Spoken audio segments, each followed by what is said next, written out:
تو قافلے کو شام کے لوگوں میں سے کچھ لوگ آ کر روکتے ہیں اور سپاہیوں کی اجازت سے ان قیدیوں کو پانی پیش کرتے ہیں. ان قیدیوں کو پانی پیش کیا جاتا ہے. سیدہ زینب نے کربلا سے کوفہ سفر کیا تھا، کوفہ سے شام تک کا سفر کیا ہے. کسی نے پانی نہیں پوچھا راستے میں. جب یہاں شام کے اندر قافلے کو روک کر پانی دیا جاتا ہے پینے کے لیے، تو سیدہ زینب بے اختیار پوچھ لیتی ہیں، فرماتی ہے بہن تو کون ہے جو ہم پردیسیوں کو پانی پلا رہی ہے؟ ہمارا پانی سے کیا لینا دینا؟ تو کون ہے جو ہمیں پانی پیش کر رہی ہے؟ ہمیں کیوں پانی پیش کر رہی ہے؟ تو ہے کون؟ کیوں دیتی ہے؟ کیوں پلاتی ہے ہمیں پانی؟ سیدہ زینب کے سوال پر اس بڑھیا نے کہا، اس نے کہا میرا نام ام حمیدہ ہے، میرا نام ام حمیدہ ہے، میں یہاں پانی پلایا کرتی ہوں، آنے جانے والے مسافروں کو پانی پلایا کرتی ہوں. سیدہ زینب نے فرمایا کوئی خاص وجہ؟ اس نے کہا ہاں ایک خاص وجہ ہے، اور وہ خاص وجہ یہ ہے کہ برسوں پہلے میں مدینہ میں رہا کرتی تھی، برسوں پہلے میں مدینہ میں رہتی تھی، پھر میری شام کے ایک شخص سے شادی ہو گئی. جب میں مدینہ سے رخصت ہونے لگی تو جس گھر میں میں کام کاج کرتی تھی، جس گھر کی میں لونڈی تھی، اس گھر کی مالکن کے پاس جا کر میں نے کہا کہ بیوی مجھے شام جانا ہے تو مجھے اجازت دے دے. اس نے کہا میں مدینہ میں سیدہ فاطمہ الزہرا کے گھر میں نوکرانی تھی. جب میں آنے لگی تو میں نے سیدہ سے پوچھا کہ سیدہ میں شام جا رہی ہوں، معلوم نہیں زندگی میں پھر ملاقات ہو یا نہ ہو، مجھے کوئی نصیحت کر دے کہ میں اس نصیحت کو یاد رکھوں اور ہدایت پر رہ سکوں، اپنی زندگی کو بہتر عمل سے سجا سکوں. تو سیدہ نے کہا اور تو کچھ معلوم نہیں، مگر اتنا کہتی ہوں کہ کبھی کوئی مسافر، کبھی کوئی قیدی دیکھو تو انہیں پانی ضرور پلانا. اپنی ماں کا نام سنا، سیدہ کائنات کا نام آیا، سیدہ زینب رو پڑی اور رو کر کہنے لگی کیا پوچھتی ہو، کیا پوچھتی ہو؟ تم نے کس کا نام لے لیا تمہیں خبر ہی نہیں. مگر حالت جو بھی تھی، حالات جو بھی تھے، حال جو بھی تھا، کہنے لگی سخی سخی ہوتا ہے.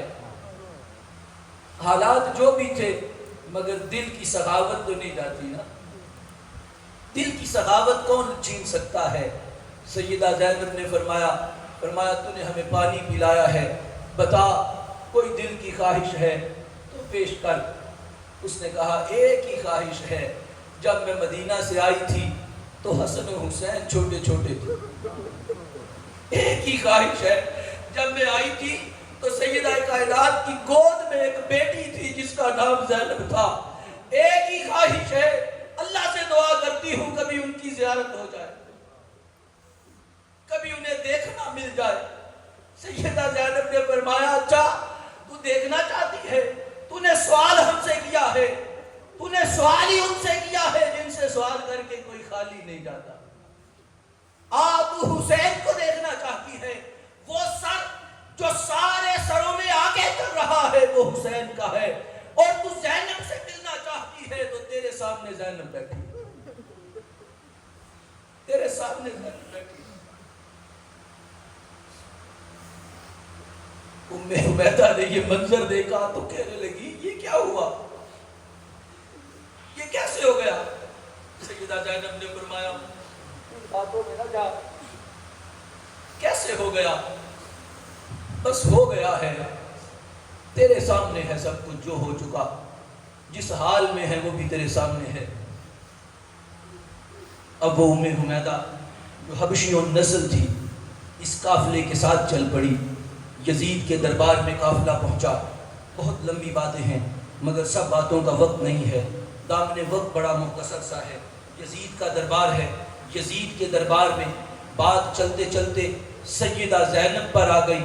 یزید کی زبان سے کوئی جملہ نکلا جو سیدہ کی شان کے مطابق نہ تھا، ام حمیدہ سے یہ برداشت نہ ہو سکا۔ ام حمیدہ نے للکار کر کہا اے بدبخت، کہاں تو اور کہاں علی کی بیٹی، کہاں تو اور کہاں رسول کی شہزادیاں، اپنی زبان کو لگام دے، اپنے الفاظ پر غور کر۔ جب اس نے بھرے دربار سے ایک بڑھیا سے یہ باتیں سنی تو اس نے غصے میں آ کر اپنے سپاہی کو حکم دیا کہ اس کا سر اڑا دیا جائے۔ میں نے کہا ام حمیدہ حبشی نسل سے تھی اور شام کے اس دربار میں حبشی سپاہیوں کی تعداد کافی تھی۔ جب اس نے سر اڑانے کا حکم دیا، ام حمیدہ نے ان حبشی سپاہیوں کو مخاطب کر کے کہا، کہنے لگی اے حبشہ کے بیٹو، کیا تمہارے سامنے حبشہ کی ایک بیٹی قتل کر دی جائے گی اور تم خاموش رہو گے؟ ان کی قومی غیرت جاگی، انہوں نے تلواریں کھینچ لی اور کہا خبردار ہماری بیٹی کی طرف کوئی آگے بڑھا۔ ادھر ام حمیدہ کے لیے تلواریں نکلتی ہے، ادھر سیدہ زینب مدینہ کی طرف منہ کر کے کہتی ہے آقا، حبشہ کی ایک بیٹی کے لیے حبشہ کے بیٹوں نے تلواریں کھینچ لی ہے، کربلا سے لے کر شام تک آپ کی بیٹیوں کے لیے تو کوئی تلوار نہیں نکلی، آپ کی بیٹیوں کے لیے تو کوئی تلوار نہیں نکل سکی۔ یہ وقت بھی ناقابل بیان ہے۔